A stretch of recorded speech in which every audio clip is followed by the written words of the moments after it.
January 9th, 2023, the gentlewoman from Michigan, Ms. Slotkin, is recognized for 60 minutes as the designee of the Minority Leader.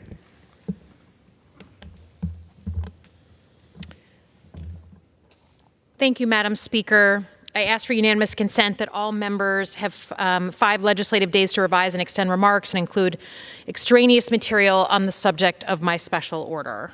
Without objection. Thank you, Madam Speaker. Madam Speaker, each year in February, we have the opportunity to study the past and use it as a learning tool to move closer to a future of social equity for all. As we are now in the midst of Black History Month, it is both fitting and necessary that we look inward to our own communities and the legacy of the pioneers who paved the way. From the foundations of our great state to the present time, Michigan's 7th District, which I'm proud to represent, has been home to many pioneering Black men, women, and organizations who have made significant contributions to every aspect of life in our state. The great state of Michigan stood tall as an anti-slavery state in the Civil War and played an important role in aiding freedom seekers on their path via the Underground Railroad. Today, Michigan is a hub of arts, culture, athletics, and innovation, thanks to the contributions of our diverse citizenry who call it home. It is my profound honor for the 4th time annually to highlight stories of Black Michiganders, past and present, from the 7th District, and to read their stories into the archives of this great chamber.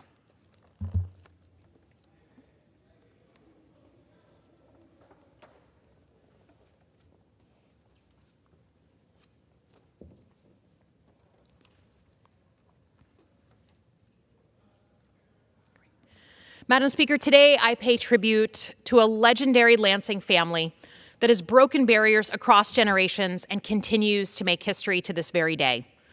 The story begins in 1927 when the family matriarch, Ms. Hortense Canady, was born in Chicago. While she didn't grow up in Michigan, she came to Michigan State University to pursue her graduate studies after attending Fisk University, where she met her husband, Clinton. In the Lansing area, Hortense and Clinton, a World War II veteran and member of the famed Tuskegee Airmen, settled, put down roots, and left an indelible mark on our community. Clinton became well-known and a well-loved dentist, while Hortense put her passion for education and civil rights into action, becoming the first African-American elected to the Lansing School Board of Education in 1968. 4 years later, she and several other board members were recalled for advocating for desegregation, but Hortense did not let that deter her from working towards her core belief that everyone deserves access to quality education. She sat on the state's Women's Commission, served as the first executive director of the Lansing Community College Foundation, and helped fund a debutante club in Lansing to fill a void for young Black women who at the time were not permitted to share in this tradition. Hortense founded the Lansing alumni chapter of her sorority, Delta Sigma Theta, and served as its national president from 1983 to 1988. She was inducted into the Michigan Women's Hall of Fame in 2002 and was named one of Ebony Magazine's most influential people. Hortense Canady died in 2010 at the age of 83. Not only was Hortense impressive in her own right, but her children have continued to blaze their own trails. Her daughter, Elissa Canady, is the first African-American woman in the nation to be a neurosurgeon and served as the chief of neurosurgery at the Children's Hospital of Michigan from 1987 until her retirement in 2001. She devoted her brilliant mind and her numerous talents to healing and welfare for thousands of young patients over the course of her career. And like her mother, was inducted into the Michigan Women's Hall of Fame. She was also named a Michigander of the Year by the Detroit News in 2002. All 3 of Hortense Canady's sons became attorneys, including the Honorable Judge Clinton Canady III. Before ascending to the bench, Canady practiced law for 37 years. He was the founder of the Lansing Black Lawyers Association, director of the Ingham County Bar Association, a commissioner for the Lansing Board of Water and Light, a member of the NAACP, and served on the board of the Lansing Symphony Association, Central Michigan Legal Aid, and so many other organizations. Elected to the Ingham County Circuit Court in 2010, Judge Canady served through his retirement in 2002, but returned on assignment to help address the backlog of cases during the COVID pandemic. He and his wife, Rita, have 2 children who are continuing the Canady tradition of service, one as an administrative law judge in California, the other at the United States Department of State. The Canady family is part of the very fabric of the Lansing community, a fabric stitched with their incredible work ethic, commitment to breaking new ground, and to clearing a path for others to follow. I ask that their accomplishments be forever enshrined in the permanent record of the United States House of Representatives.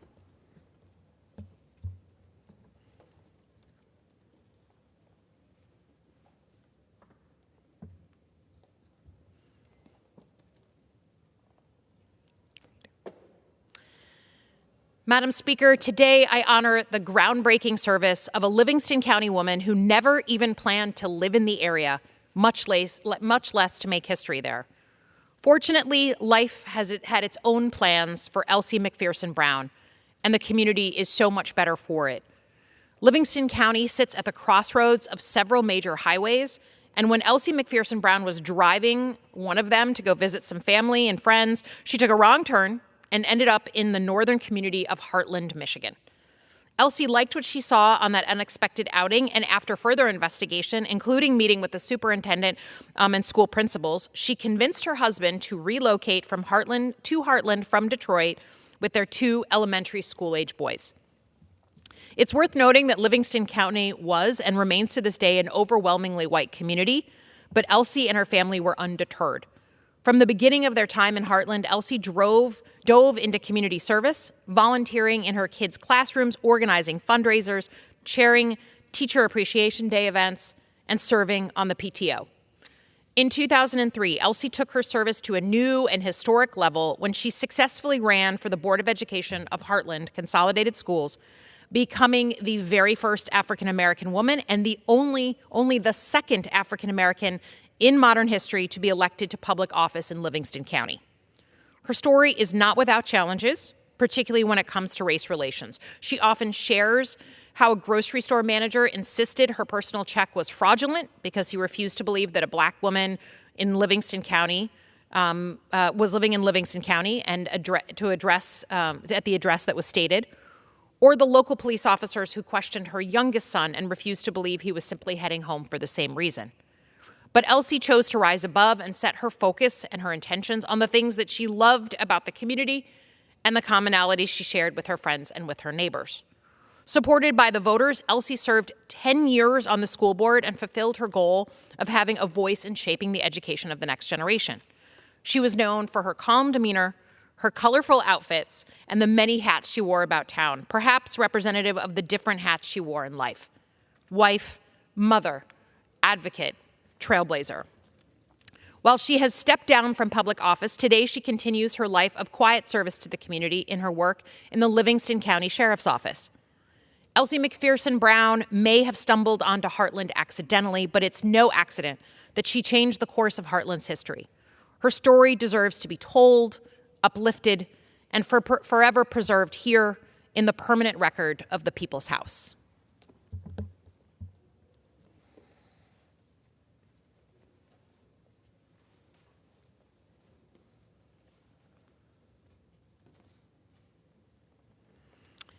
Madam Speaker, today I honor a man who was a trailblazer in athletics and education and used his talents to break barriers and change the lives of generations of young people. Dr. Samuel Edward Holloway lived to serve others, his nation, his community, and his family. It is fitting that as we mark Black History Month, we shine a light on his place in the history of Michigan's 7th District and the many doors he opened for others to pass through. But before he was Dr. Holloway, he was simply Sam, a young man who came to Michigan with his father, who had left the Deep South as part of the Great Migration North. After spending his childhood in various parts of the Midwest, Sam and his family settled in Michigan in the 1940s, where he would eventually join the Ann Arbor high school class of 1951. Sam's athletic abilities were evident at a very young age. He was crowned state champion in his wrestling class during his high school years. Also clear was his desire to use his life for greater good, as he enlisted in the United States Army upon graduation and was honorably discharged in 1953. It was then that Sam began embarking on what would become his lifelong calling: public education. He received his bachelor's and master's degree from Eastern Michigan University, during which time he also began his teaching career. And so it was, at the height of the Civil Rights Movement in 1963, when Samuel Edward Holloway became the first Black faculty member in the history of South Lyon Public Schools. During his tenure there, he was also credited with becoming the first Black person to serve as head wrestling coach for any high school team in the state of Michigan. Eventually, Sam earned his PhD in education and went on to serve in numerous districts, including Ypsilanti, Romulus, and then late 1970s, he became a building administrator at Pioneer High School in Ann Arbor, a full circle moment for a man who had graduated from the very district. He held that post until his retirement in 1990, a retirement that he and his wife Janet enjoyed to the fullest. Still an athlete at heart and in practice, Holloway competed each year in the Arizona Senior Olympics, rode his motorcycle across the United States and Europe. Dr. Samuel Edward Holloway passed away in 2022, leaving behind his devoted wife, his 4 children, a large and loving extended family, and an incredible legacy. Dr. Holloway didn't set out to be a pioneer. He simply wanted to do the things he loved in service to others. I now ask that the permanent record of the People's House reflect his groundbreaking contributions and the gratitude of the institutions forever changed by his presence.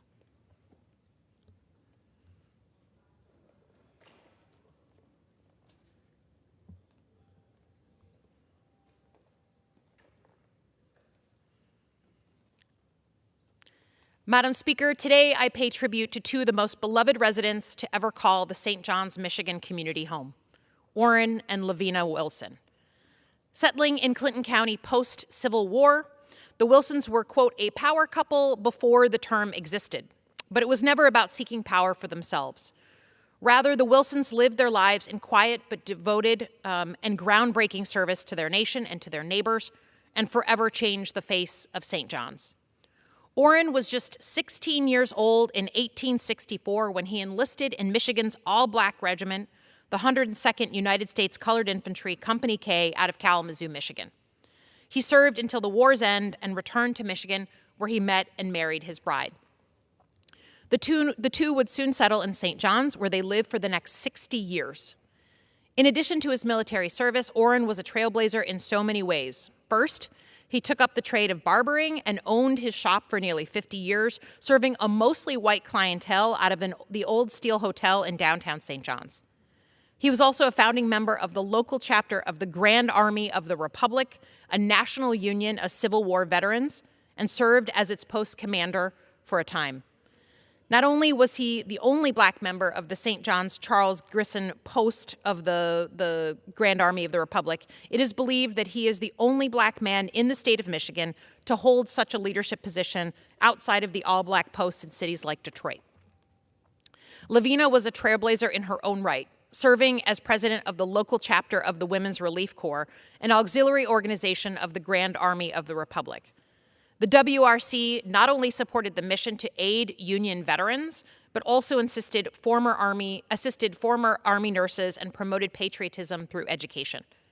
And just like her husband, Lavina is believed to be the only Black woman in the state to have ever led an all-white post. Orrin and Lavina raised their 2 sons together, George and Arthur, who continued the family barbering trade. The family was active in St. John's United Methodist Church, where Orrin served as a trustee and treasurer for 3 decades. They were married for 58 years and linked in their common goal of creating a better and more just community and nation. And united they also were in death, leaving this world just 1 day apart in late December of 1928. The 2 were buried together in the veterans section of the Mount Rest Cemetery, where with flags flown at half-mast and a large funeral procession going past the family home on South Clinton Avenue.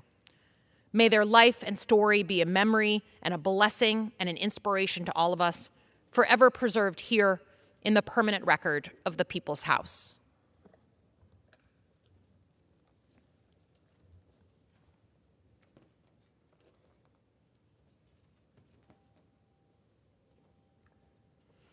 Madam Speaker, today I pay tribute to a basketball coaching legend who helped lead the Michigan State University Spartans men's basketball team to 19 NCAA tournaments, 10 Big Ten championships, 7 Final Fours, and a national championship.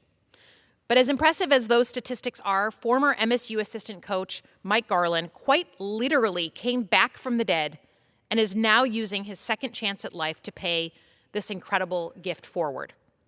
As much as Mike Garland loved coaching basketball, and as many great things as his teams accomplished on the court, he was content with his decision to retire from MSU in June of 2022, looking forward to spending more time with his wife, his kids, and his grandkids. Not long after, however, he went into cardiac arrest while driving his car. Fortunately, 2 Good Samaritans were driving by at the time, saw Garland's car go off the road and into a tree, called 911, and performed CPR until paramedics and police arrived.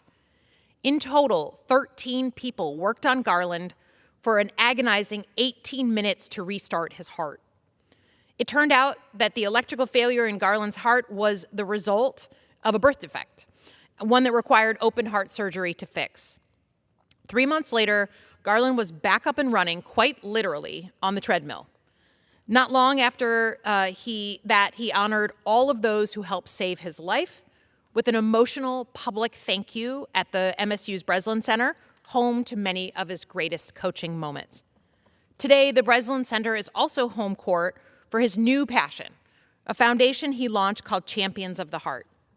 Through this nonprofit, Garland works to inform the Spartan community and others on how to save lives during episodes of cardiac arrest. Attendees at these free trainings learn how to perform CPR, how to recognize sudden cardiac arrest, and how to use an automatic external defibrillator. Mike Garland is a man who has lived 2 lives, both defined by statistics. In the first, his focus was on wins, losses, and free throw percentages. His second life, however, is summed up in a single stark numerical reality. Only 1 person in 10 survives a cardiac arrest. For all he has done to defy the odds and change the course of history for himself and for others, I ask that his story be recorded in the permanent record of the People's House.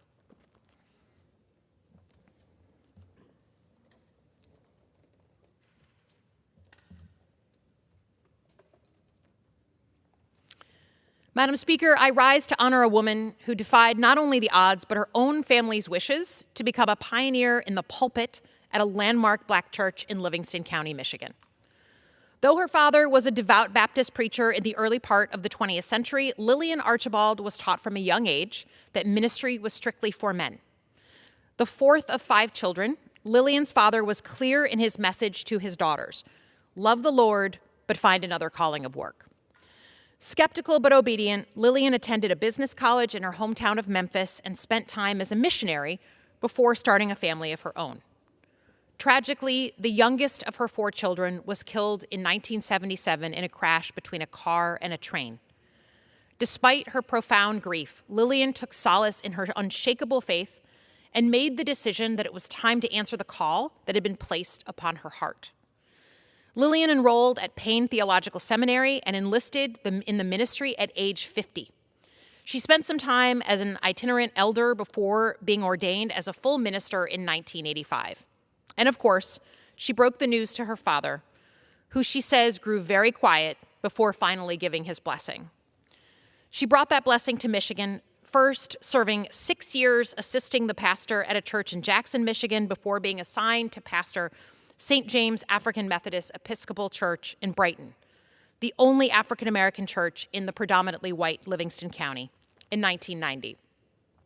With her melodic voice and charismatic style, Reverend Archibald is credited with breathing new life and hope into her congregation, where she stayed for 4 years. During her tenure, the church grew in size and in spirit and began reaching out to the community and joining other churches with a sense of common purpose and passion. Though her time in Livingston County was brief, her impact was profound. She received numerous recognitions for her commitment to community, including her work with victims of domestic violence at the Women's Resource Center in Howell, and her efforts to shelter the unhoused through Habitat for Humanity. Perhaps one of her greatest gifts was the mentorship she offered to other women contemplating the ministry. Reverend Archibald is still warmly remembered today by many of them as a compassionate guide and a listening ear. And just as her courageous ministry and her golden voice still guide the work of St. Jane's AME Church, I ask that her memory be forever enshrined in the permanent record of the United States House of Representatives.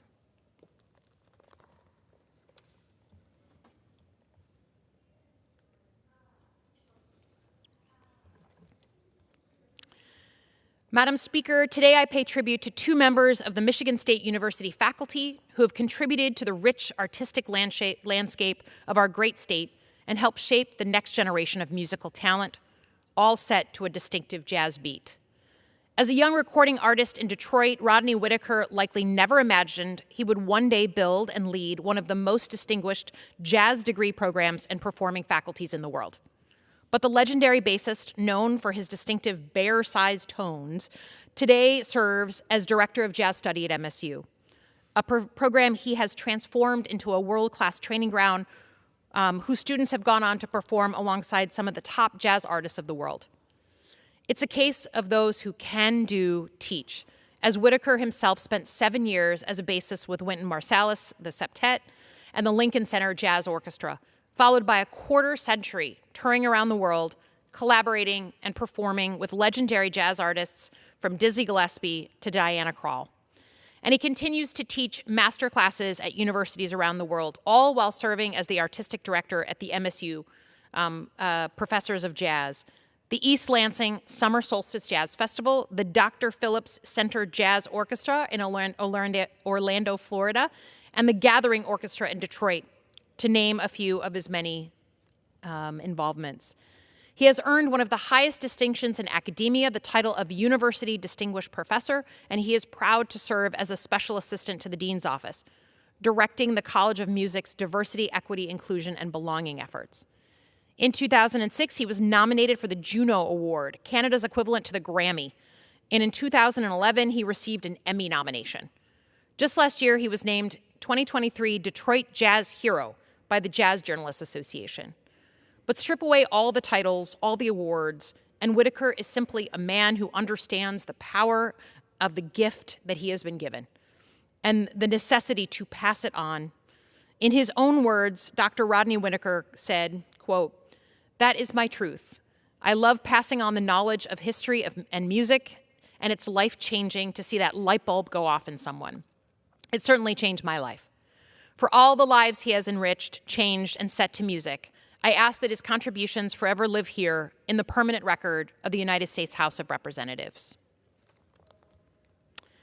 Madam Speaker, I'd also like to shine a light on the incredible accomplishments of another member of Michigan State University's jazz community, Associate Professor of Jazz Piano, Xavier Davis. It was 1994, and Xavier Davis, then a college student from Grand Rapids, Michigan, was performing with a small ensemble at a convention in Boston when his tunes caught the ear of the legendary jazz vocalist Betty Carter, a native of Flint, Michigan. Carter scooped him up and brought him to New York, hiring him to work exclusively as a pianist for her jazz trio. Davis spent many years in New York, cultivating his talent, learning from and playing with some of the greatest names in jazz, including Carl Allen, James Williams, Billy Hart, Regina Carter, and Wynton Marsalis. He served as musical director for the Boys Choir of Harlem during its 1999-2000 season, played keyboard for the television series Cosby, and has been featured on more than 50 albums, including a Grammy-winning collaboration with Christian McBride in 2012. We're so fortunate that after 6 years of teaching at the famed Juilliard School in New York, Davis brought his talents back home and has been teaching jazz piano at Michigan State University since 2014. In addition to the many students who have benefited from his instruction, Davis has also dedicated himself to uplifting his own hometown of Detroit through his music. Supported by a grant from Michigan State University's Humanities and Art Research Program, Davis began composing music about Detroit, which eventually became a powerful album titled Rise Up Detroit. Through his music, Davis focused on the role Detroit has played in the lives of African Americans and in the world at large, highlighting the Underground Railroad, the Great Migration, and the boom days of the auto industry. Professor Davis is a gifted composer, arranger, and producer of music, and widely recognized as one of the most accomplished jazz pianists in the world. He is also a proud Michigander, continually giving back to the community and the state that put the music in his soul. While he is a recording artist, it is my distinct pleasure to record his accomplishments and convey my gratitude for his contributions here in the permanent record of the People's House. With that, Madam Speaker, I yield back the remainder of my time.